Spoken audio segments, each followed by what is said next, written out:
12 septembre 2025, peuple d'Afrique, peuple du monde libre, recevez nos salutations.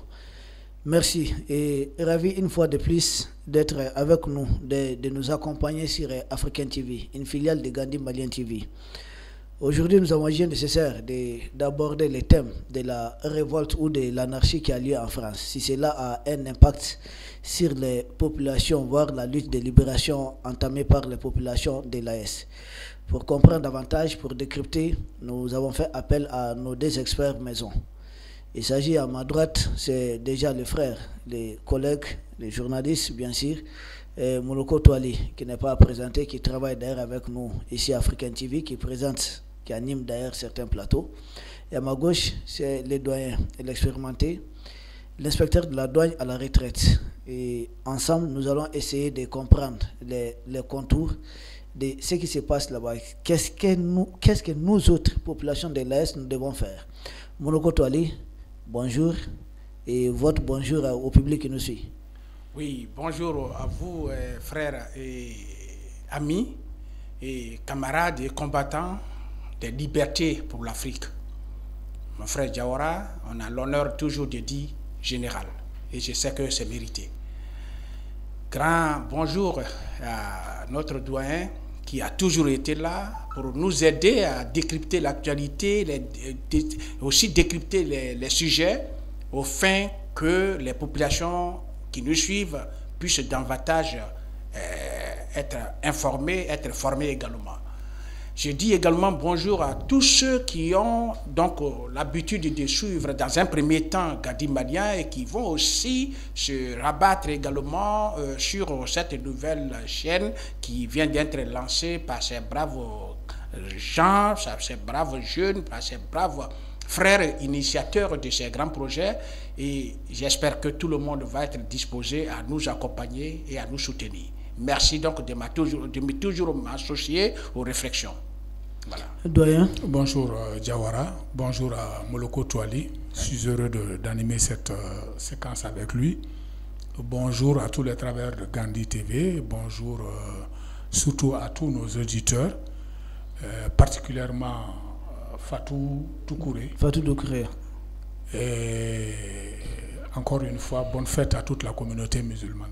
Merci beaucoup, doyen. Merci. Sans plus tarder, droit de naissance oblige, comme d'habitude. Nous commençons avec les doyens, parce que nous avons assisté à, je ne sais pas comment on va appeler ça, une vraie bagarre de rue entre policiers et puis manifestants et autres, et d'aucuns qui appelaient au départ du président lui-même. C'était vraiment beaucoup de bruit. D'ailleurs, nous avons vu les médias d'État des pays de l'Est essayer d'en parler un peu et nous disons merci. Il faudrait quand même répondre à cela.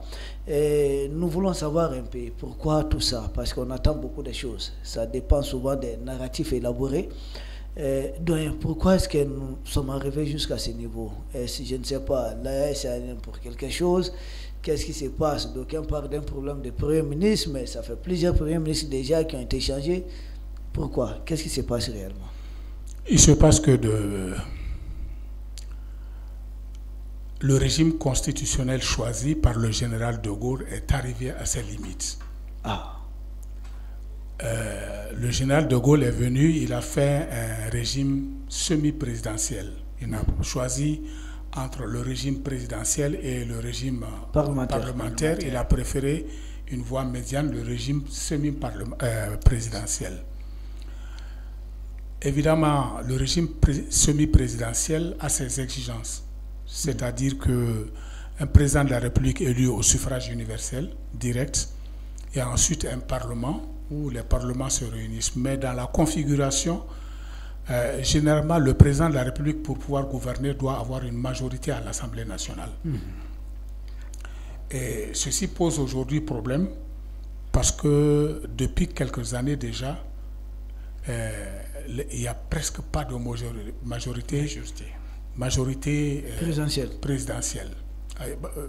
Même majorité parlementaire, mais à la disposition du président de la République.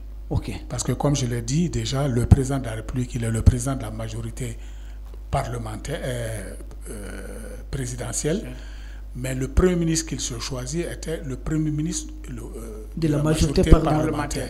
Ça lui permet de gouverner beaucoup plus facilement et de mettre en œuvre le plan sur lequel il a été, le projet de société sur lequel, et sur la base duquel il a été élu. Mais déjà, depuis 1900, à la fin de l'exercice du pouvoir par Valéry Giscard d'Estaing, déjà à ce moment-là, il y avait la droite, la gauche, l'extrême droite et l'extrême gauche. Mais il y a des fissures qui ont commencé à se faire. La droite a commencé à se fissurer. L'extrême droite pratiquement n'existait presque pas. C'était la droite seulement. Mais il y a eu une scission dans l'UDF de Valéry Giscard d'Estaing, et Jacques Chirac, qui a été le premier ministre de Valéry Giscard d'Estaing, a pris son indépendance. Il a créé le RPR. Et donc il y a eu une scission dans la droite.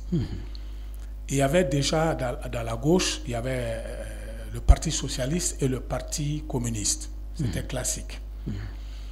Mais depuis ce moment-là, quand la droite a commencé à se diviser, il y a eu une droite irréconciliable.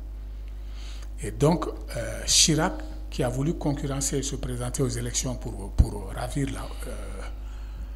comment est-ce qu'on appelle, le poste de président à Valéry Giscard d'Estaing, je me rappelle que j'ai dit à mon professeur de droit constitutionnel à l'époque que le pouvoir ne peut pas passer de la droite à la droite sans passer par la gauche.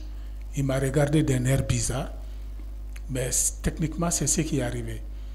Jacques Chirac, qui a fait défection, qui a créé son parti de droite, ne pouvait pas ravir le poste de président à Valéry Giscard d'Estaing.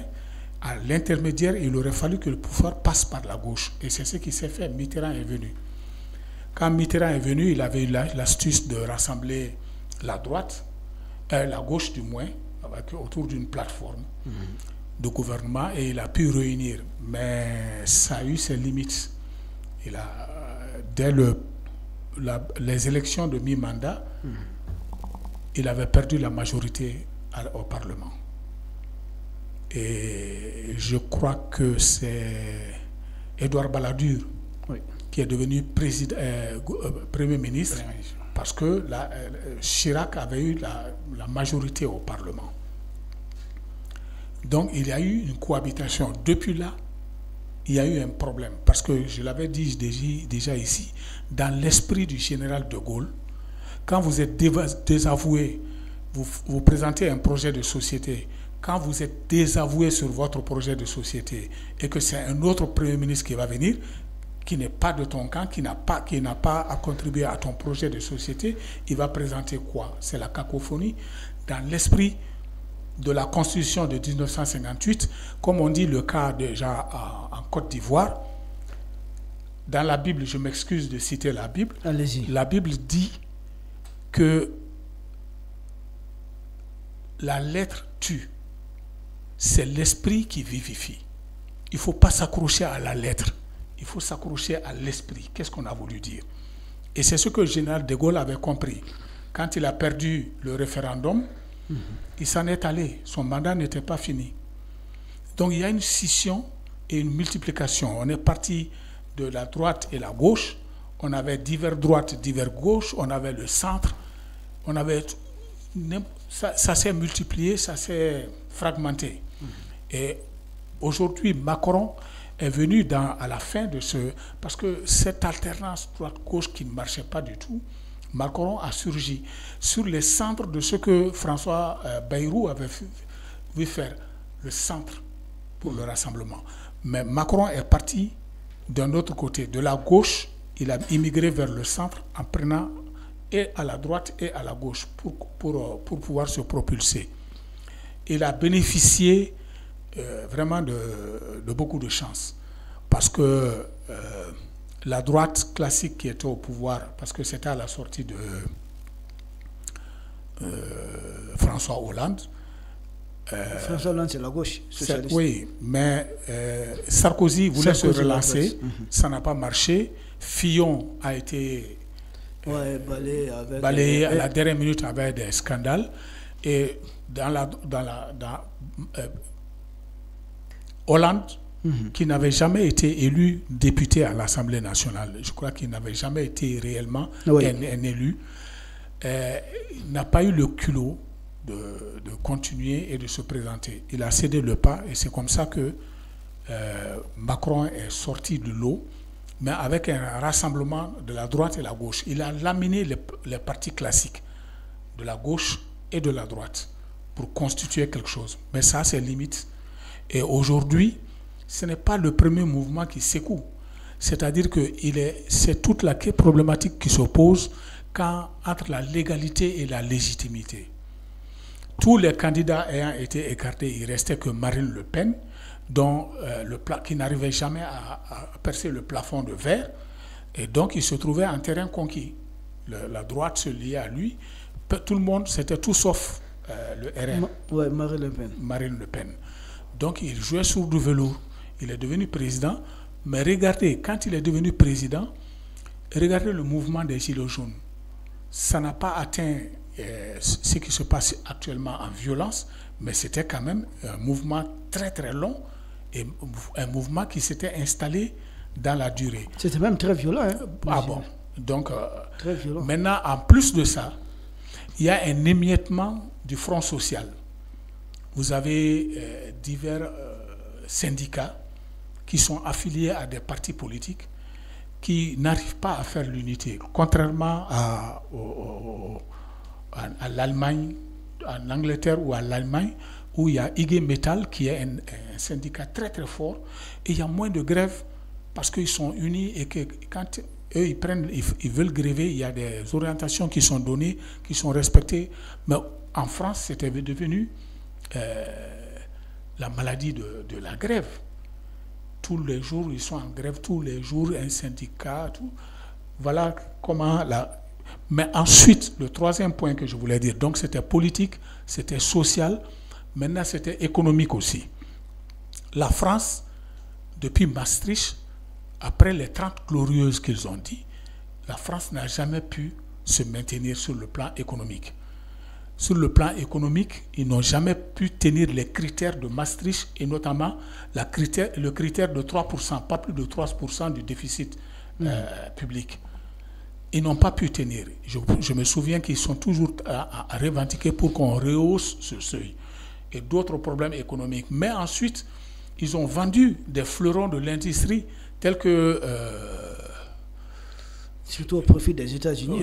Des États-Unis, j'ai oublié le nom. Les États-Unis contribuent à désindustrialiser l'Europe. Et donc, Macron même a participé à la vente de ces fleurons-là. Donc, ils se sont désindustrialisés avec les critères de Maastricht où il y a un paiement un seuil minimum de rétribution et des normes qui sont établies. Mais les industriels sont partis. La France est le pays en Europe où les industriels payent le plus d'impôts. Donc, ce n'est pas fait pour rester. Oui. Donc, sur le plan industriel, encore que, à partir de ce moment-là, avec lui, déjà depuis Macron et depuis Hollande, le véritable coussin qui supportait l'économie française, c'était l'influence de l'Afrique de l'Ouest qui commençait aussi à s'amenuiser. Et donc, les vieux dinosaures qui étaient là, qui avaient tenu la France à bout de bras, qui avaient commencé à disparaître. Et il y a des jeunes générations qui sont venues. Et dans la gestion de ce problème-là, ils ont commis des impairs. Macron a commis des impairs. Moi, je connais le Malien, en fait, tel que je connais le Malien, c'est un homme du juste milieu.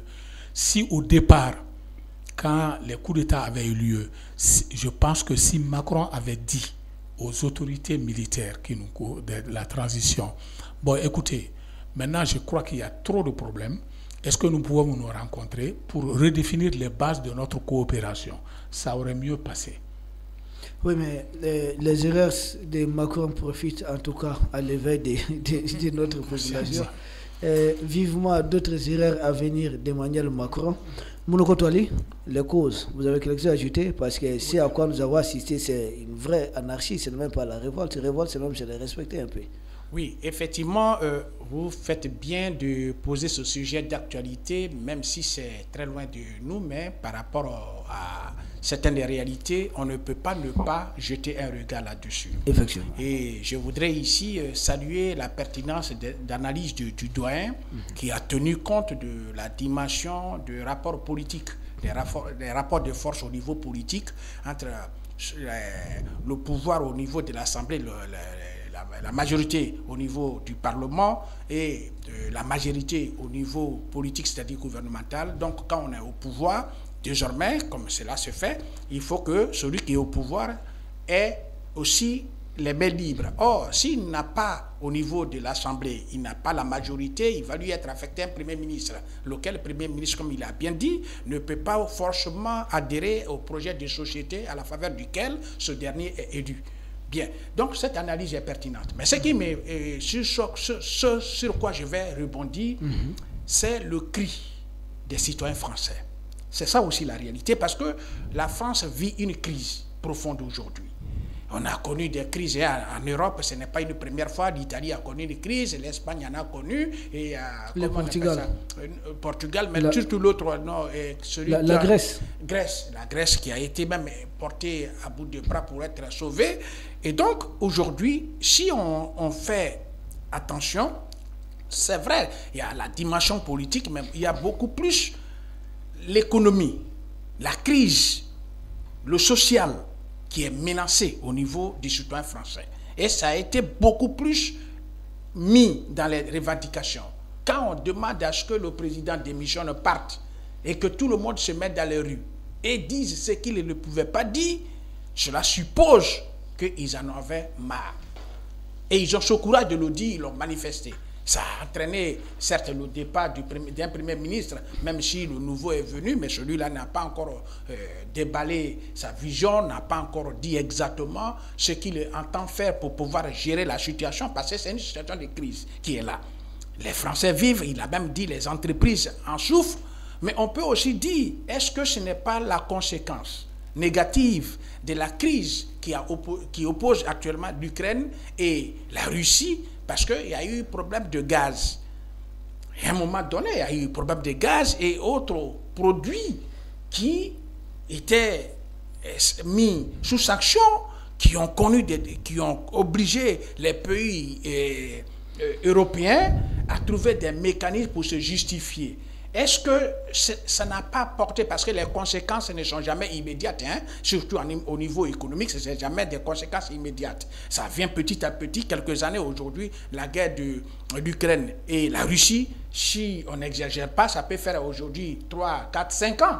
Et donc, cela pourrait aussi impacter négativement sur l'économie française, et je pense que ça peut être l'une des raisons qui a mis ce pays presque à genoux, parce que là où on est, et on parle de pays qui est à genoux, parce que c'est difficile à dire. Vous avez fait allusion aux Gilets jaunes dans leur revendication il y a de cela quelques années, mais ce que nous avons vu hier, c'est-à-dire dans ces derniers jours, c'est terrible. Il a même dit, mais je ne crois même pas que ça soit une des revendications, mais on était dans une logique où on pourrait même imaginer qu'à un moment donné, d'un moment à l'autre, le pouvoir allait tomber. D'un moment à l'autre, le pouvoir allait tomber. Mais évidemment, tout compte fait, quel que soit, ils ont eu la retenue, les trucs, la police et les manifestants, on a vu tout ce qui s'est passé. Moi, je crois plutôt que le citoyen ne se sent plus en sécurité au niveau économique, au niveau finance. Le quotidien est difficile à gérer. Et quand le quotidien est difficile à gérer, il faut le dénoncer. Moi, je crois que c'est aujourd'hui, vous l'avez dit, hein, il y a la dimension politique, ça, je suis tout à fait d'accord. Et au niveau social, mais économie sociale, là, c'est lié. Quand l'économie ne va pas, ça va impacter négativement sur le social. Et par voie de conséquent, il va y avoir des voies. Et on est dans une logique maintenant pour dire, est-ce que, vous l'avez même dit, au niveau de l'Afrique de l'Ouest, au niveau des pays africains, où la France faisait tout pour renflouer ses caisses, avait tous les moyens pour s'enrichir, avait tous les moyens pour avoir... Est-ce que la France aussi n'a pas perdu certains de ses leviers qui aidaient à ce que on soutienne le Trésor français, a toujours été soutenu par Si vous voulez, on prend le franc CFA, on prend les transactions entre les pays africains et les autres, il faut passer par la France, il faut transiter par là. La notion de déjà dit que non, attention, nous autres, on va directement gré à gré avec, même si on n'est pas, le CFA encore là, il joue sous son rôle, mais quand même les notions de relations économiques commencent à porter un coup. Est-ce que tout cela n'a pas aidé, c'est-à-dire la crise au niveau de la Russie et l'Ukraine, donc le problème des gaz dont j'ai fait mention, et au niveau des pays où la France avait ses mêmes mises et pouvait gérer, même si pour étouffer certaines crises, pouvait tout de suite prendre l'argent par-ci par-là, est-ce que ces leviers-là ne sont pas aujourd'hui en déphasage? Est-ce que ces leviers-là existent encore? Je prends l'exemple des gens à l'époque de Houphouët-Boigny, par exemple, ou de Mobutu Sese Seko, pour ne citer que quelques-uns, où la France pouvait à tout moment demander, donc, apportez-nous ceci, apportez-nous cela. Ah, surtout Bongo. Oui, Bongo. Est-ce que ces leviers, je n'ai pas su votre contrôle, parce que techniquement, vous avez bien démontré, mais moi, je dis, il doit avoir une raison, même si on ne l'a pas officiellement dit, mais qui pourrait aussi justifier le fait qu'aujourd'hui, le citoyen français ait des difficultés. Et cette difficulté-là, l'économie française n'est plus comme elle était hier. Ça, il faut quand même avoir le courage de le dire. Donc, quand l'économie n'est plus... On peut se dire, ben, comment l'économie fonctionnait? Quand elle était en bon point, elle se basait sur quoi? Et quand l'État devrait avoir des difficultés, comment il faisait pour étouffer ces difficultés-là? Est-ce qu'aujourd'hui, les données n'ont pas changé? Évidemment, la réponse doit être, de mon point de vue, oui, les données ont changé, tant au niveau même européen, les choses ne sont plus les mêmes choses, le langage n'est plus le même. Au niveau de l'Europe, vous avez vu à un moment donné, quand l'Angleterre s'est retirée de l'Union européenne, ça a eu un impact, ça a eu un effet, parce que l'Angleterre faisait partie, et faisait partie des puissances qui soutenaient aussi ce côté. Donc moi je pense qu'aujourd'hui, la question que vous avez posée, et le doyen a plus ou moins répondu à cela, est-ce que ça n'a pas atteint des limites? C'est ce que je voulais peut-être un peu compléter, oui, parce que je n'avais pas fini, pas fini avec le truc. Ok, allez-y. Sur le plan politique, il y a un blocage. Oui. Il n'a pas de majorité à l'Assemblée nationale. C'est ça. Ce qui fait qu'il retombe automatiquement dans le parlementarisme honni par le général de Gaulle, qui a fait les mauvais coups de la Troisième et de la Quatrième République. C'est justement pour éviter cette instabilité chronique à l'Assemblée que le général de Gaulle avait choisi un régime semi-présidentiel. Or, ils en sont là aujourd'hui. C'est-à-dire ils sont dans un parlementarisme qui ne dit pas son nom. Or, à ce jeu, les Anglais, les Anglo-Saxons sont plus pragmatiques. Eux, c'est des négociateurs. Ils sont pragmatiques parce qu'ils reconnaissent la réalité et cherchent à négocier. Mais les Français n'ont pas ils sont tous sauf pragmatiques. C'est des idéalistes qui sont là, qui vont se livrer à ce petit jeu de faire chuter le gouvernement, comme ils l'ont fait dans la 4e République. Et chaque gouvernement qui se met en place va chuter.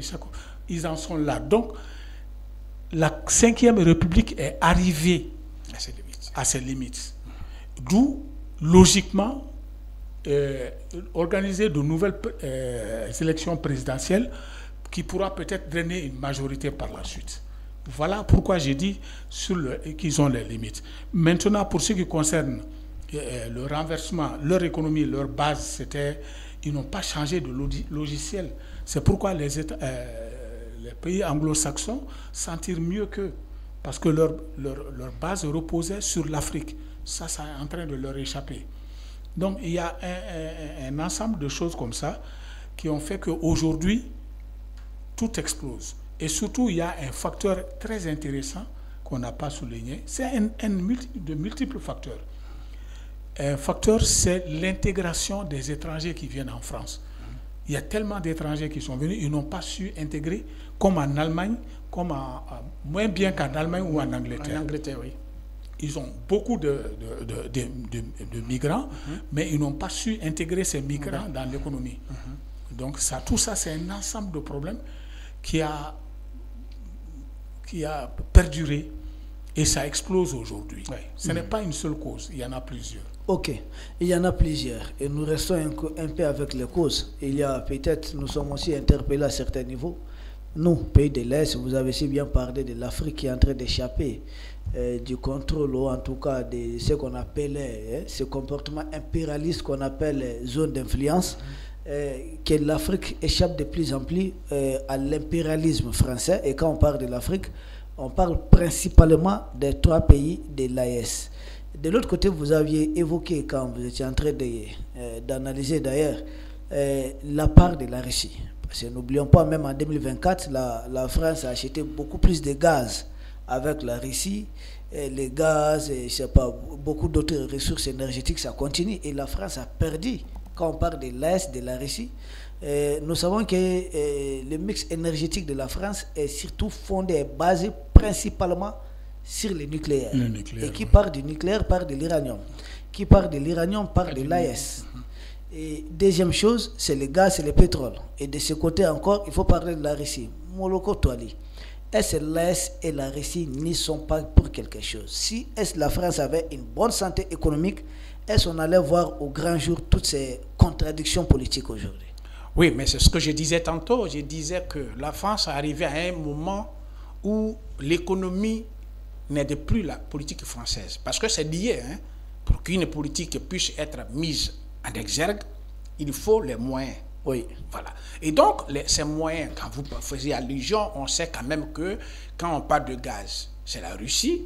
Quand on parle de l'uranium, c'est le côté de l'Afrique de l'Ouest, ici, avec le Niger, par exemple, qui, la France, avec groupe Areva et tous ceux qui s'en voilà, et tous ceux qui s'en suivent, en profitaient.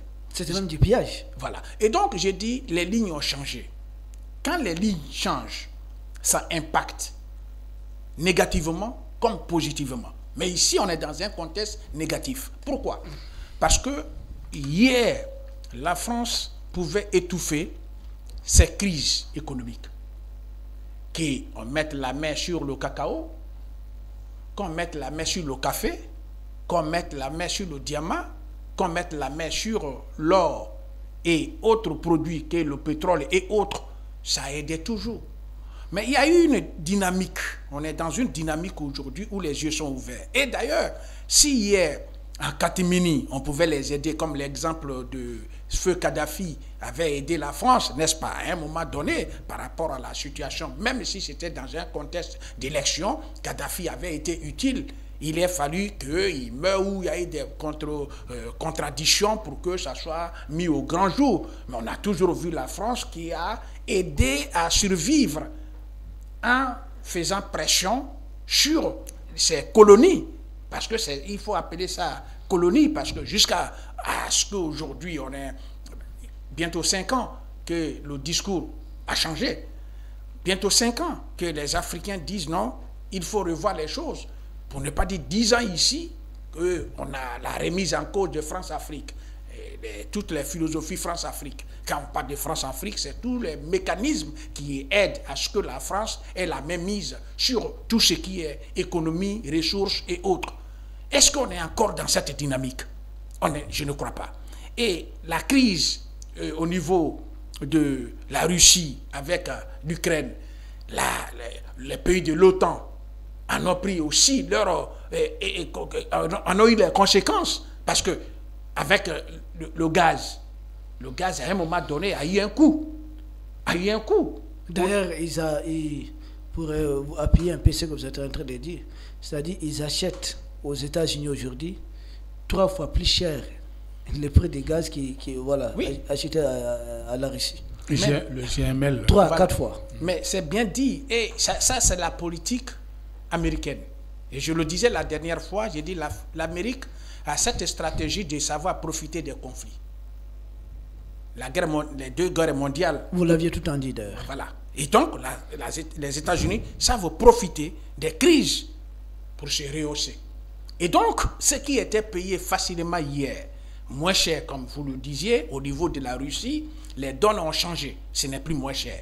Parce que la crise étant là, On ne peut plus avoir accès facilement au gaz comme hier au niveau de la Russie, comme cela se passait. Même si hier les yeux étaient fermés, la Russie aussi peut se dire, ben, on est partenaire, mais c'est partenaires qui soutiennent aussi celui qui me combat. Je suis en conflit avec quelqu'un et vous le soutenez.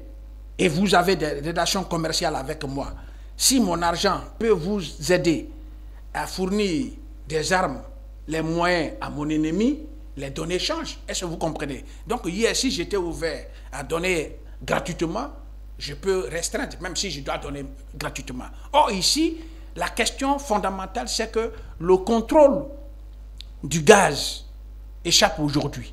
Parce que ça devient un élément sensible aussi également. Et il y a la notion du gaz. Vous dites que vous avez fait le cas des États-Unis qui leur en vendent très cher. Mais il fallait s'attendre à ça. J'ai toujours dit les États-Unis, aujourd'hui, par rapport à la crise qui oppose, même si ce n'est pas ça le sujet, qui oppose l'OTAN, les pays de l'OTAN, donc l'Europe et la Russie, qui est aujourd'hui la vedette? C'est les États-Unis qui règlent.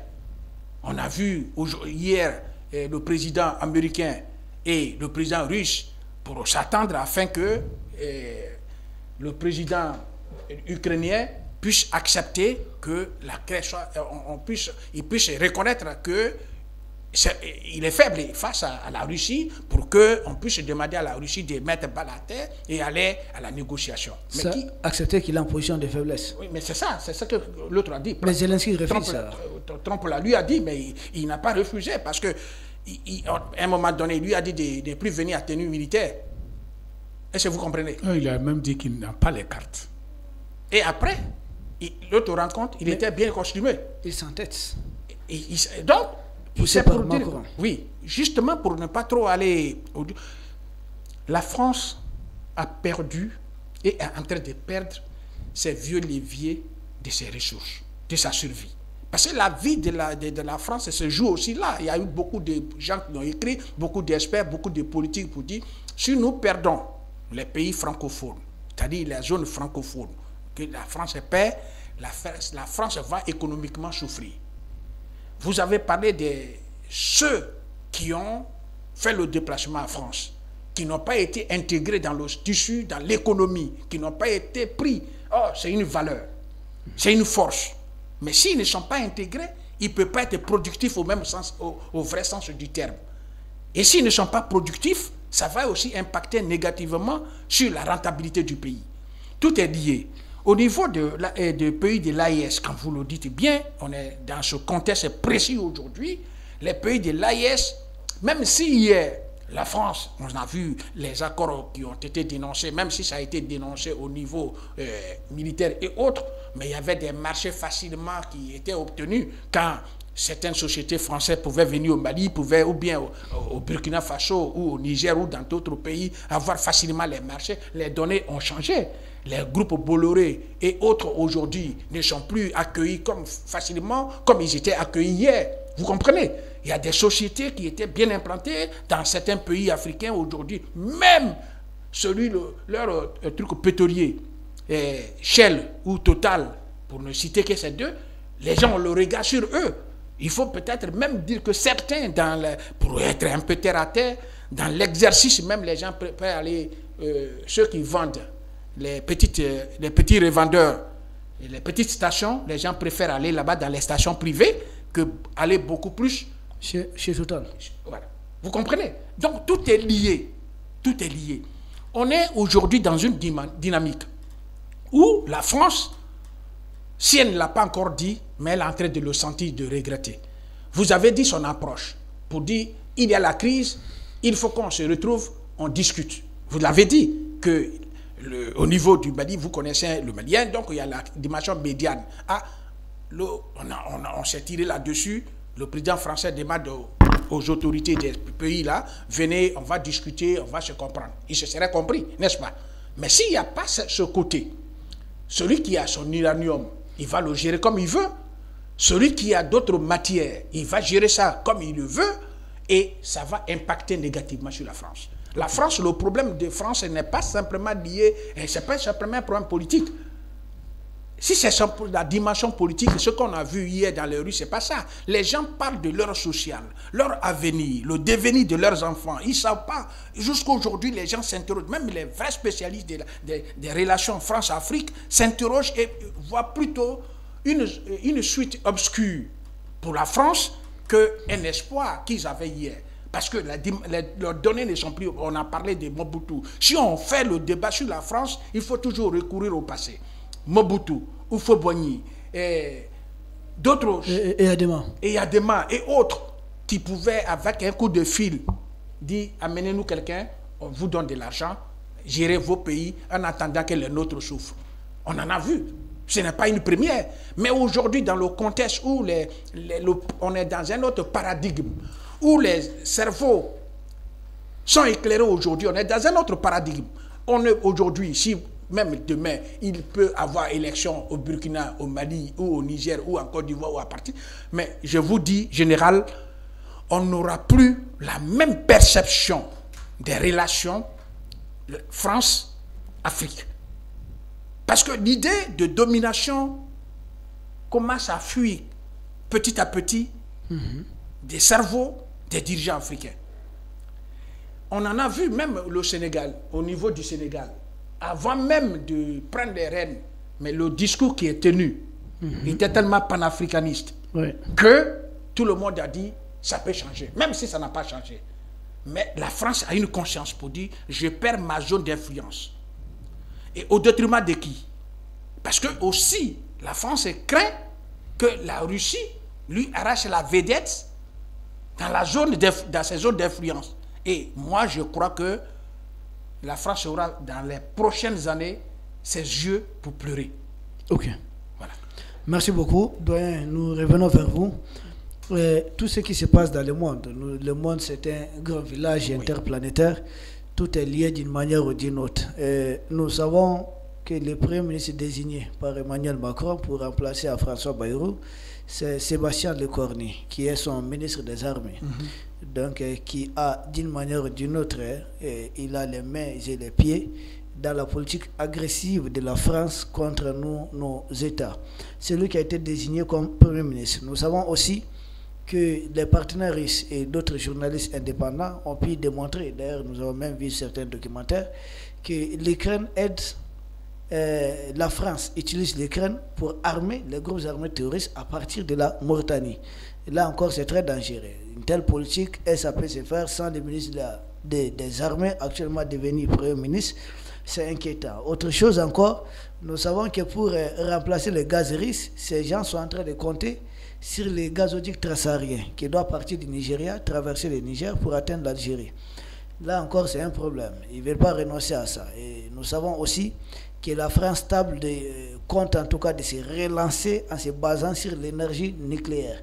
Et là encore, c'est l'uranium. Et c'est pour pallier, pour essayer en tout cas de satisfaire un peu les déshydratants économiques de la France.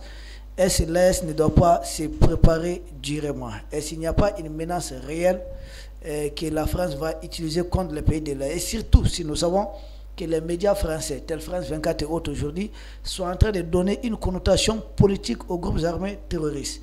SLS n'a pas raison de craindre quelque chose ou même mieux se préparer à quelque chose. Absolument. Il est vrai que l'AES et la Russie sont aussi pour beaucoup dans la crise française. Parce que Bruno Le Maire avait promis de renverser l'économie russe en 2 mois. Et ce n'est pas tombé dans l'oreille d'un sourd. Malheureusement, ils ont échoué sur ce front. Macron continue toujours à taper sur la même pointe, même s'il n'arrive pas à avancer. Et il s'est mis au devant de quelque chose qui le dépasse. Aujourd'hui, la Russie a contourné et a fauché l'herbe sous le pied de la France en Afrique. Vous vous rappelez, les accords coloniaux comportaient une partie. Les 11 accords coloniaux. L'exploitation de nos ressources était conditionnée. Il y avait la priorité à la France. Et si seulement la France n'en veut pas, En ce moment, d'autres pouvaient prendre. Mais on ne pouvait pas amener. Pensez-vous qu'on peut amener le Canada ici pour exploiter sans l'accord de la France? Non, pas possible. Donc, s'ils viennent pour exploiter et qu'ils nous disent on va vous donner 20% du bénéfice net, est-ce qu'il n'y a pas un sous-contrat entre eux et la France pour leur avoir accordé l'exploitation, pour qu'on leur donne, on leur attribue automatiquement une partie du bénéfice net aussi à la France? Clair et net. Donc, on n'est pas sorti parce que c'est la France qui pouvait donner nos ressources, autoriser l'exploitation de nos matières premières. À ce titre, rien qu'en faisant l'intermédiaire, ils pouvaient avoir des montants. Mais nous, on ne le saura jamais. Peut-être bien après. Donc, autant nous sommes impliqués dans cette affaire, autant Macron a la même volonté et tous les jours, il veut enfoncer la porte. Avec la Russie, c'est la même chose qu'il veut faire avec nous. Il veut reprendre le statu quo. Il n'a pas l'idée de changer les paradigmes de son économie pour s'adapter. Non, il veut revenir à l'ancienne. Et pour y revenir, il n'a pas d'autre moyen que les leviers militaires. Et je vous ai dit ici, il ne faut pas se leurrer, ils ne vont pas abandonner. Parce qu'il y va jusqu'à ce que Macron parte, on aura des problèmes. Jusqu'à ce qu'il parte, on aura des problèmes. Maintenant, quand il y a un nouveau président, peut-être que lui pourra réorienter ses relations et essayer d'arrêter l'hémorragie. Mais je ne vais pas vous couper. Moi, j'ai toujours, nous pensons que cette posture impérialiste de la France, ce n'est pas dû à la personne d'Emmanuel Macron, c'est dû surtout à leur État. Leur État a toujours été comme ça, depuis De Gaulle, Pompidou, Valéry Giscard d'Estaing, François Mitterrand, Jacques Chirac, Sarkozy, Hollande. Ils sont tous les mêmes. Même après Emmanuel Macron, ça va continuer. Est-ce que c'est vraiment la personne de Macron? Je ne crois pas. Je ne crois pas parce que cette fois-ci, le nouveau président qui va venir aura, je crois, il va s'apercevoir qu'il faut changer les paradigmes de l'économie. Qu'il ne faut plus compter seulement sur... que les entreprises françaises ne doivent pas compter sur... Leur compétitivité ne doit pas reposer sur les matières premières à bas coût de l'Afrique de l'Ouest. Ils ne pourront plus l'avoir. Et donc c'est une réalité. Si ce problème fait partir Macron, ou même s'il arrive à tenir en dépit de ce que veut l'esprit de la Constitution, s'il arrive à tenir, il va s'en sortir avec beaucoup de plumes, il va perdre beaucoup de plumes. Et celui qui va venir, cette fois-ci, ils sont devant le mur. Ils ne peuvent faire aucun programme qui ne tienne pas compte du fait qu'ils ont perdu l'Afrique. S'ils doivent revenir et rester en Afrique, c'est en se battant sur le même pied d'égalité que tous les autres postulants. Et ils vont perdre un peu, on les connaît, ils nous connaissent, il y a la facilité de la langue, mais même là, ça ne jouera plus beaucoup. Parce que plus le temps s'éloigne, plus on est braqué contre eux. Ok. Merci, doyen. C'est des scénarios. Je sais que vous allez ajouter quelque chose. Justement. Est-ce que celui qui vient après Emmanuel Macron, il faudrait espérer quelque chose de lui? Parce que moi, personnellement, je pense que c'est la politique de leur État. Et ils sont comme ça. C'est à nous de savoir les sévrer tout simplement. Oui, moi, je suis dans la même logique que vous. J'ai toujours dit que la politique française ne changera pas parce qu'elle est conçue ainsi. Ceux qui viennent animer la gestion ne sont que des gens qui vont appliquer à la lettre, parce qu'aucun Français au pouvoir n'accepterait de perdre toute l'Afrique de l'Ouest, de perdre l'Afrique francophone. Pourquoi la philosophie de francophonie partout? Ce n'est pas par hasard. La France guette et gère ses ressources, ses intérêts en Afrique. Et donc, quiconque viendra, mais ce qui est peut-être important à dire et qui peut aller dans le sens du doyen pour dire que oui, compte tenu du fait que les Africains ont changé de mentalité, n'ont plus la même perception du pouvoir, de la hiérarchie française sur celui qui est soumis, des rapports de partenariat vont donc changer, étant entendu que hier, ce n'était pas rapport de partenariat, c'est la France qui disait faites ça, faites ça, faites ça. Désormais, ils auront en face d'eux des interlocuteurs c'est-à-dire des chefs d'État interlocuteurs qui peuvent dire on est d'accord ou on n'est pas d'accord. C'est en cela que c'est la nécessité de penser ou d'admettre que celui qui viendra après, parce que Sarkozy a été très dur en tuant Kadhafi, en envoyant Laurent Gbagbo, en le renversant. Macron a compris, il a un peu, mais il n'a pas été trop rude comme Sarkozy. Ça, on peut l'admettre, même s'il n'a pas changé. Non, mais il a échoué, sinon il voulait être très rude. C'est ce que j'ai dit. Il y a une tentative d'assassinat contre la première institution du Mali lors d'une fête de Tabaski. Il y a une tentative d'assassinat. Et au Burkina, je pense qu'il y a des tentatives. Au Niger, il y a aussi des tentatives. Seulement lui, il a échoué parce que les Africains ont atteint un autre niveau aussi. C'est justement pour donner raison, mais là, je donne l'approche du doyen qui me semble, de mon point de vue, logique. C'est-à-dire, Sarkozy était flagrant. Il le disait même. Quand il ne t'aime pas, il te le disait. Il disait même, il va te renverser. Il était arrogant. Et à l'arrogance, il n'avait pas de mesure. Contrairement à celui qui est là, Macron.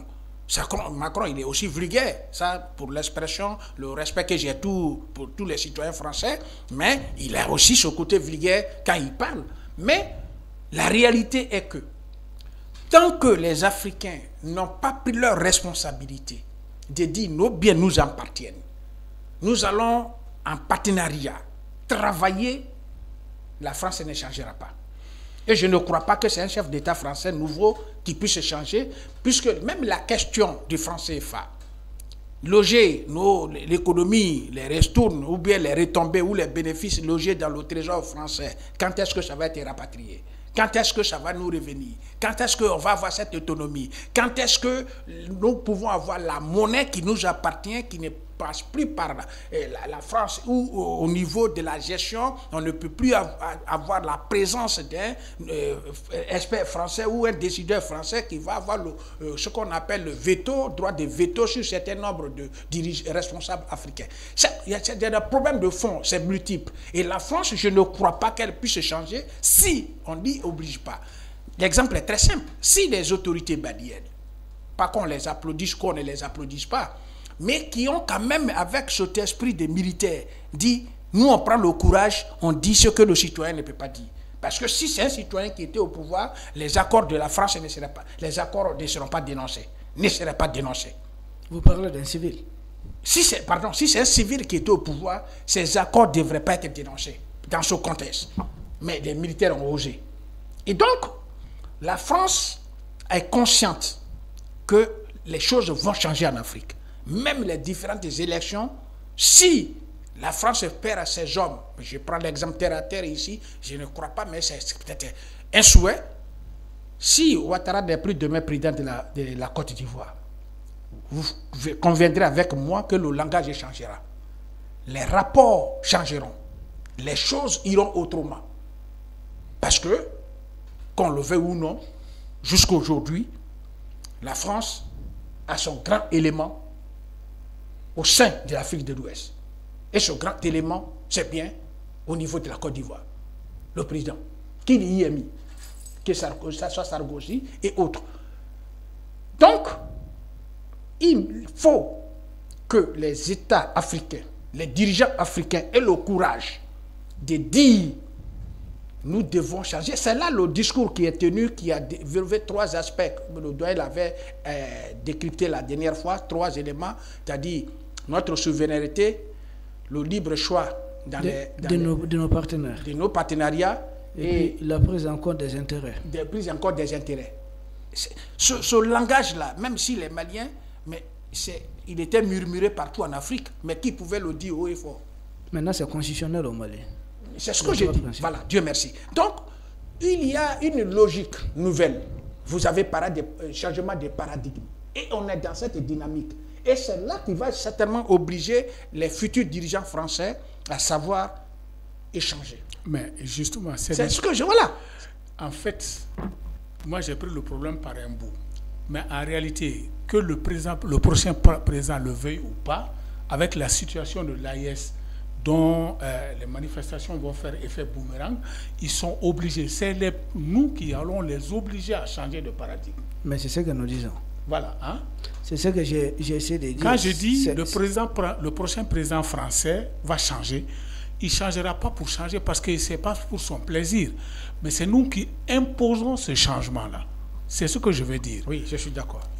Là, le Sénégal, qui disait on va faire pas de rupture brutale, il faut. Mais c'est parce que le Mali, le Burkina et le Niger ont ouvert là, ont offert leur poitrine. On a pris tout en plein boom. Et les Français comprennent que si on ne fait pas attention avec le Sénégal, à leurs revendications, ils vont suivre le même chemin. Donc ils vont commencer à lâcher du lest au niveau du Sénégal. C'est pas le Sénégal. Beaucoup de pays vont profiter du fait que nous ayons été les premiers de cordée et que c'est nous qui avons pris toute la charge. Ce grand risque. Voilà. Mais eux, ils vont en profiter. C'est un sentier qui est déjà déblayé. Ils vont nous suivre simplement. Parce que les Français comprennent aujourd'hui qu'ils ne peuvent pas rester. C'est l'autre là qui est carré dans sa façon de comprendre les choses. Il est tellement engagé qu'il ne peut pas reculer aujourd'hui. Macron. Il est tellement engagé sur ses fronts qu'il ne peut pas. Il croit toujours à cette solution. Oui, parce qu'il a un rêve de devenir plus tard président de la Commission de l'Union européenne. Mais même ça, c'est parce que aussi, comme on dit dans les coulisses, c'est l'homme des grands industriels. Et là aussi, il est tenu de ce point de vue. Maintenant, quand nous, on a déblayé le chemin, ça devient plus facile pour beaucoup de pays qui ne se seraient jamais engagés à ça. Je prends exemple sur un de nos dirigeants qui a dit que des présidents les ont approchés pour leur dire « vous êtes sur le bon chemin ». Parce qu'ils ne peuvent pas le faire. C'est nous qui allons au casse-pipe, c'est le président au casco, voilà, qui l'a dit. Ibé qui l'a dit, parce qu'ils nous suivent. Quand nous, on s'en sort, ils vont emprunter le chemin. C'est ce que le Sénégal fait en pensant qu'ils sont plus intelligents, plus diplomates. Non, nous, on a tracé le chemin, ils sont en train de suivre. C'est les effets boomerang qui font qu'eux aussi peuvent obtenir quelque chose. Quand ils disent non, ils ont le courage de dire non, ils ne subiront pas la même chose que nous. Oui, mais là-dessus, je suis d'accord avec vous, mais il faut peut-être aussi comprendre le Sénégal. J'ai dit, aucun civil à la tête d'un État africain ne peut tenir de cette façon si ce n'est pas militaire. Non, attendez, là je ne suis pas peut-être d'avis avec vous. C'est une question de patriotisme tout simplement. On a vu des civils réellement patriotes qui se sont engagés corps et âme, tout comme on a vu des militaires très patriotes. On a vu aussi des deux côtés des civils vraiment traîtres qui ont vendu même leur pays, tout comme on a vu des militaires aussi en Afrique. Mobutu était un militaire quand même. Oui, mais c'est ce qui fait la richesse de ton émission. Tu aimes vraiment pousser. Là, je suis d'accord avec toi. Ouais. Quand je dis aucun civil... Même Eyadema au Togo était militaire. C'est pourquoi je dis, si je dis aucun civil, l'exemple civil qu'on peut donner en Afrique de l'Ouest, c'est Laurent Gbagbo. Il a tenu tête. Est-ce que vous comprenez? Mais où il s'est retrouvé? C'est pour dire que, au niveau du Mali, pas que les gens soient pro-militaires ou contre-militaires, mais ça a permis de faire un déclic. Et c'est là. Les micros. Ça a permis de faire un déclic. C'est-à-dire le fait d'avoir eu le courage de dire désormais on parle à égal à égal. Ok. Ça c'est un militaire qui parle. Merci. On va aborder la question presque, nous arrivons au terme de cette émission. Mais doyen, oui. Tous les deux, même je dirais même tous les trois, nous sommes d'accord que le modèle français est arrivé à son terme. C'est le déclin. Mais pourtant, nous autres, ce qu'on appelle les anciennes colonies de la France, continuent de copier et d'appliquer les mêmes modèles. Est-ce qu'il ne faudrait pas revoir aussi quelque chose? Cette histoire de régime semi-présidentiel calqué sur la 5e République de la France, c'est surtout ça. Quand vous prenez les différentes constitutions des pays africains, anciennes colonies de la France, est-ce qu'il ne faudrait pas revoir nous aussi notre modèle de gouvernance, adapter ça à nos réalités à nous? Absolument. Et c'est en cela que la dissolution des partis politiques était réclamée par tout le monde. Parce que même le citoyen lambda savait qu'on est parti, on partait droit au mur. C'est la même situation. C'est la même situation. Nous avons l'esprit français. Nous n'avons pas l'esprit le pragmatisme anglo-saxon nous manque. Ce qui aurait été mieux pour nous aujourd'hui, c'était un régime parlementaire. Mais on a beau donner le régime parlementaire aux Maliens, ils vont prendre leur pouvoir, ils vont le donner au président de la République, qui n'est pas sans pouvoir. Même un président sans pouvoir, ils vont leur donner tout leur pouvoir. C'est ça le drame. Ils auront quelqu'un en tête qui va assumer tous les échecs et ils seront là à bouffer tranquillement, à faire ce qu'ils veulent. Le régime parlementaire, c'est la négociation constante. Même aux États-Unis, qui a un régime présidentiel, le président n'a pas de mainmise sur le Sénat et le Congrès. Ouais. Non, il ne peut pas. Il faut négocier, d'où des lobbying pour faire des approches et négocier pas à pas. C'est ce qui peut faire mettre. Mais quand vous avez des partis politiques qui se créent sans idéologie politique, qui fusionnent, qui pactisent. Sans même les moyens de leur vie. Non, sans aucun projet. Parce qu'eux-mêmes n'ont pas de projet clair, qui est sous-tendu par une idéologie. Ils vont... je vous ai rappelé le cas d'un monsieur ici qui tirait à boulet rouge sur ATT. Et puis, paf, un jour, il crée son parti politique. Oui. Et il dit qu'il va dans l'opposition. Moi, j'ai dit bravo. Voilà quelqu'un qui a pris son courage à deux mains. Il se situe carrément dans l'opposition. Parce qu'il faut remarquer, même l'ADEMA n'a jamais été dans l'opposition. Ils ne veulent pas l'opposition. Or, l'opposition, c'est le chemin le plus court pour arriver au pouvoir. Donc, il dit, je vais dans l'opposition. Et 2 semaines après, il dit qu'il va rendre une visite de courtoisie à la majorité. J'ai dit à ma femme, mais c'est fini, là. Il a tourné Kazakh. Et ça n'a pas raté. Il a tourné, il est reparti avec chose. Il a fait ce tour-là et il s'est fait valoir et on l'a pris comme ministre. C'est des gens qui ont des parties d'écran, qui sont sur le petit écran. En dehors de ça, ils n'existent nulle part. Ils font tout pour être dans les journaux, sur les petits écrans, l'ORTM ou des choses comme ça. Et puis après, ils se disent on a un parti politique. Ils n'ont rien, il n'y a rien derrière. Et donc, pour qu'un parti politique soit un réel parti politique, il faut d'abord une idéologie qui sous-tend un projet de société. Et si l'autre crée un parti politique avec une idéologie, un projet de société, nous tenons à notre projet de société. En ce moment, si nous nous retrouvons à nécessité de dialoguer, lui, il va voir qu'est-ce que je peux tirer de cette situation pour faire avancer mon projet de société. Et moi aussi, je vais voir qu'est-ce que je peux lui concéder et qu'est-ce que je peux en tirer pour pouvoir gouverner et faire appliquer une partie de mon programme. Mais nous n'avons pas cette culture. C'est pourquoi nous ne pouvons pas être, pour le moment, nous ne pouvons pas emprunter un régime, le régime, on ne peut pas aller sur le régime parlementaire. Mais il faut réfléchir. Mais on fait quoi finalement? On fait quoi?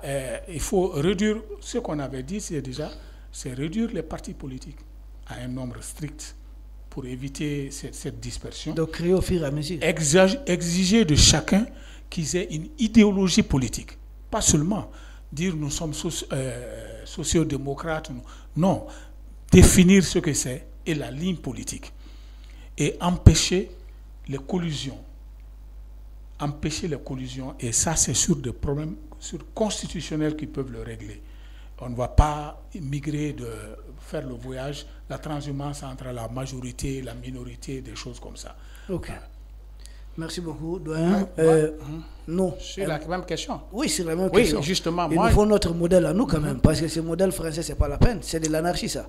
Moi, je pense que le sujet est tellement important qu'il faut le confier aux universitaires africains, sociologues, historiens. Mais vous êtes un universitaire. Oui, pardon? Vous êtes un universitaire africain. Mais c'est justement. Et donc, ensemble, réfléchir pour dégager une vision de la gestion de l'Afrique. Parce qu'on ne propose rien. Quand on parle de je suis socialiste, c'est quitter où? Je suis communiste, c'est où? Je suis sociodémocrate, c'est où? Et ainsi de suite. Bon. Nous, on propose quoi aussi aux autres? Parce qu'il faut que je suis d'accord que les questions... Je vais même vous renforcer. On voit même certains tellement formés dans les systèmes impérialistes qui nous parlent de gauche-droite en Afrique ici. Voilà. J'ai dit, ça veut dire quoi gauche-droite ici? Voilà. Donc, dans le fond, il faut associer l'expertise qui va aider à dire, bon, pour nos mariages, voici ce qu'il nous faut. Pour la gestion de nos sociétés, voici ce qu'il nous faut. Pour ceci, voici ce qu'il nous faut. Voici ce qu'il nous faut. Voici les limites. Notre jugement, même nos prisons, comment on va faire? Parce que est-ce qu'il y avait prison en Europe avant en Afrique? Est-ce que la prison même existait en Afrique? Non. Doyen, je passe sur votre contrôle. Est-ce qu'on avait la notion de la prison? Il n'y avait pas de prison chez nous. Donc, on doit avoir nos mécanismes de gestion de nos sociétés. Et cela ne peut pas se faire si on n'y réfléchit pas. Parce que tant qu'on dit, moi je vais être élu, j'ai mon projet de société, dans lequel projet de société, on retrouve carrément ce qui est de l'autre côté. Ce que tout le monde a dit. On va fouiller dans les mêmes livres, on va trouver les mêmes... Mais qu'est-ce qui est propre à l'Afrique? Moi, c'est cette dimension-là qui m'intéresse. Et il faut qu'on ait un contenu.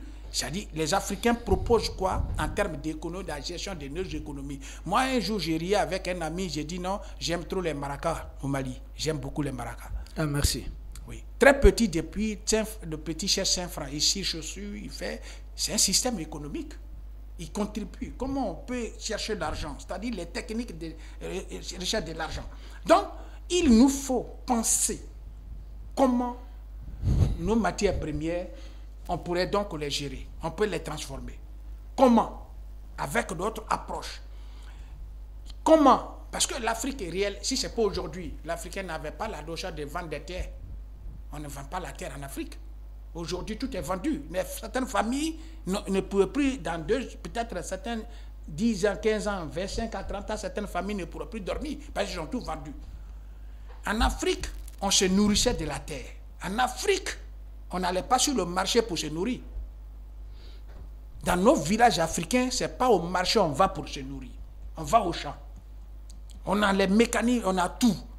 Le blanc qui n'a rien, il dit non, j'ai fait jardinage, c'est lui, c'est moi qui vais vous apprendre comment cultiver.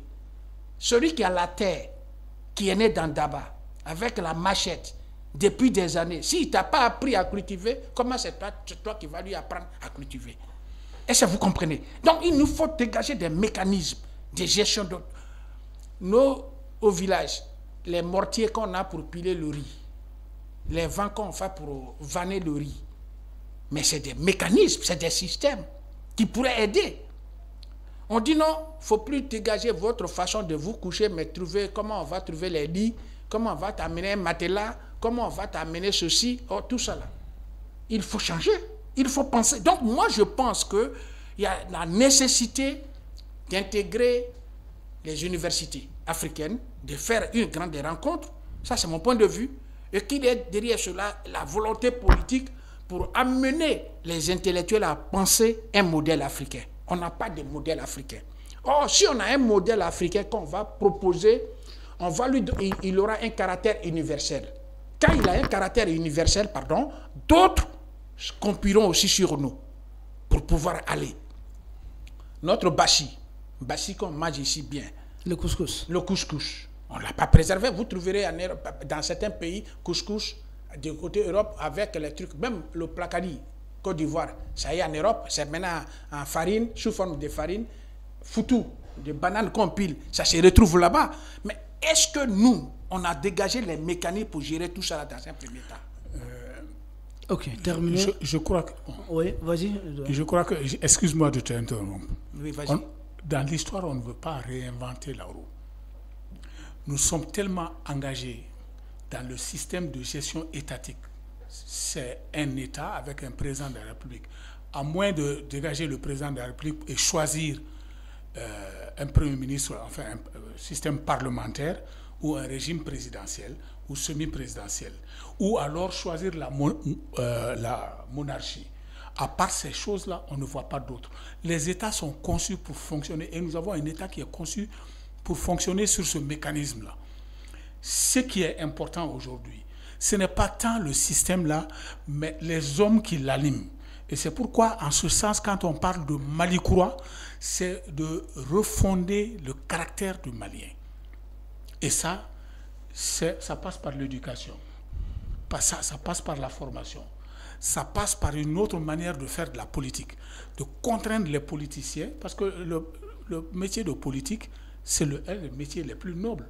C'est quelqu'un qui prend sur son temps, sur sa famille, pour servir sa communauté. C'est ça le vrai politique. Rendre service à sa communauté.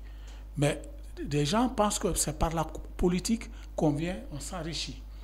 Si on instaure des mécanismes pour poursuivre, pour bannir l'impunité, qui que ce soit, quand tu commets quelque chose, tu es poursuivi et tu es puni si c'est démontré. Ensuite, les partis politiques ne peuvent plus servir de tremplin pour s'enrichir. C'est à cela peut-être qu'il faut travailler. Mais croire qu'on va réunir les intellectuels africains qui vont sortir une solution d'ex machina pour nous dire, voilà, avec le système étatique qui nous encadre, qui encadre toutes nos activités, je n'y crois pas trop. Oui, je suis tout à fait d'accord avec le doyen. Et c'est bien. On termine. Hein? Oui, on va terminer. On va discuter après. Ce que je voudrais dire ici, le doyen, il vient de toucher notre mal à nous. Le comportement de chaque individu africain. Est-ce que nous-mêmes, on est honnêtes avec nous-mêmes? L'honnêteté était la base de nos sociétés africaines. Ne pas mentir, ne pas voler, ne pas escroquer, être loyal, la discipline, c'était la vraie éducation. C'est ce qui était l'Afrique. L'Africain, il avait même honte. Non, mais parce qu'on était dans un système purement conçu par les Africains. Quand on a aujourd'hui un modèle occidental pour diriger... Non, il faut ajouter aussi arabe, ce n'est pas que seulement chose occidentale. Okay. Oui. Mettez tous des colons. Voilà. C'est-à-dire on a une société qui nous a presque totalement échappé. Arabo-occidentale. Voilà. Et donc, même la croyance africaine, elle a disparu. Mais ce n'est peut-être pas le moment de le dire. Parce que l'Africain, on revendique l'Afrique. Et on ne revendique pas même notre passion de voir notre âme, notre pensée des choses. Notre conception de Dieu, c'était quoi? Avant que les Occidentaux ne viennent ici. Avant que les Arabes ne viennent ici. Comment l'Africain percevait Dieu? N'avait-il pas cette notion de Dieu? Comment est-ce qu'il priait? Comment il se connectait aux divinités? Toutes ces valeurs-là sont des valeurs africaines qu'il faut un jour revendiquer. On a vu des femmes dans les familles, dans les villages qui peuvent accoucher avec des femmes qui prennent des médicaments ou certaines choses, des feuilles pour les faire accoucher sans césarienne.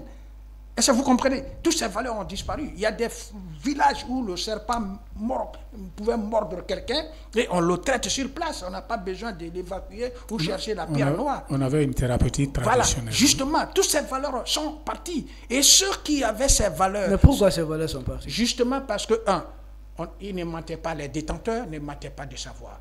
On ne vendait pas.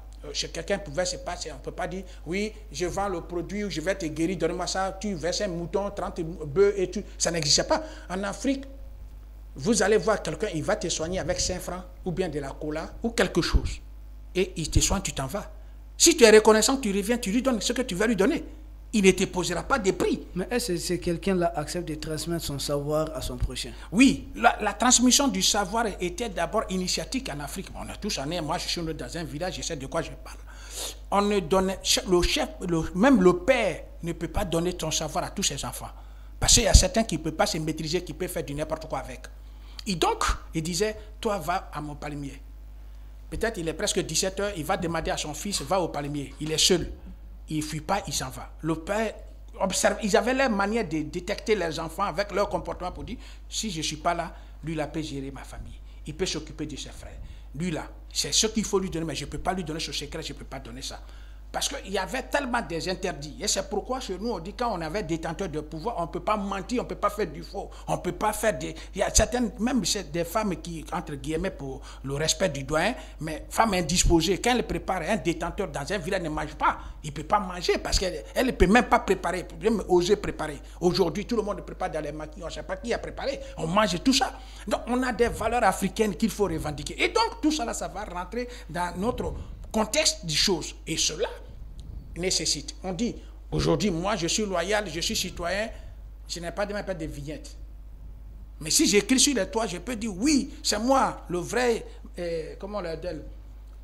Pour cela, je pense que ceux qui nous suivent vont nous aider à lire davantage les romans La carte d'identité de l'écrivain ivoirien Jean-Marie Adiafi. Dans ça, je pense beaucoup des choses que vous êtes en train de dire maintenant. On va retrouver ça suivant les personnages Mélédouma et puis les commandants Kakatika. Oui. Merci beaucoup. Je pense que l'émission arrive. Nous tirons vraiment vers la fin. Et peut-être une dernière question, quelques mots juste, si vous pouvez résumer. Il s'est passé des choses majeures ces derniers temps, c'est-à-dire cette barbarie, cette anarchie en France. Et de l'autre côté, nous avons suivi aussi un mouvement très très violent au Népal. Si on doit tirer une leçon, ça serait laquelle? Non, c'est eux qui tirent leçon de ce que nous avons eu. Non, pour nous, Africains. Non, parce qu'en fait, en tout cas pour nous, Oui. Maliens, c'est pas la première fois qu'il y a des mouvements de foule qui ont fait partir un président. Et donc nous, on a passé par là. On sait ce que ça veut dire. On peut tout dire du Malien, il est lent à réagir, tu fais tout, il accepte, mais le jour où ils se réunissent et qu'ils commencent à descendre dans la rue, c'est foutu. Donc ce que les Népalais font, nous on l'a fait. Ce que les Français font aujourd'hui, nous on l'a fait. Plus durement d'ailleurs parce que nous on a exigé le départ du président Niet, il n'y a pas de chose. Évidemment, aujourd'hui encore, ils en sont, eux, les Français, à demander peut-être l'intervention, à souhaiter l'intervention militaire pour faire partir Macron. C'est ce qui germe dans l'esprit de quelqu'un. C'est eux qui viennent à notre expérience. Merci, doyen, pour ce que doyen retient comme leçon. Monoko Douali? Oui, mais la leçon est que il n'y a pas de pays de référence. La crise peut frapper tout le monde. Ok. Voilà, la France, c'est un exemple que nous vivons aujourd'hui et c'est triste. Certains grands pays sont déjà passés par là. Il faut donc arriver à moraliser la politique. Il faut mettre l'être humain au cœur de toute grande décision. Le respect de l'être humain va nous éviter les conflits, les guerres inutiles et tout ce que nous vivons aujourd'hui. Je suis d'accord. Voilà. Merci. Merci beaucoup pour ces leçons. Donc, le doyen, c'est que nous autres, nous avons déjà fait la même chose, nous avons connu la même chose, nous avons même mieux fait d'ailleurs. Et le frère Moloko Douali, c'est qu'aucun pays n'est à l'abri d'une crise. Ça peut arriver, ça peut taper à n'importe quelle porte à tout moment. Et moi, personnellement, pour ajouter et terminer, c'est qu'en France, il n'y a pas eu de sanctions internationales, malgré qu'ils ont cassé un peu partout. Mais il suffisait que ça soit un pays africain pour commencer à créer. Il faut ça, il faut la communauté internationale. Au Népal, je pense qu'ils ont même tabassé certains dirigeants. Et je n'ai pas vu des sanctions internationales majeures, mais il suffisait qu'un pays africain les fasse, et surtout un pays africain opprimé par les impérialistes eux-mêmes. Les mêmes impérialistes vont se mettre à crier sur les Africains. À nous autres Africains, de mettre en œuvre ce que Emmanuel Macron l'a dit. Vous savez, je suis presque jamais d'accord avec ce monsieur. Pour être libre, il faut être craint. Pour être craint, il faut être puissant. À nous autres Africains de travailler, d'être puissants dans ce monde. Nous vous remercions et nous espérons vous retrouver vendredi prochain avec les mêmes invités. D'ici là, restez sur African TV, une filiale de Ghanaian Malian TV. D'autres programmes vont suivre. Merci beaucoup.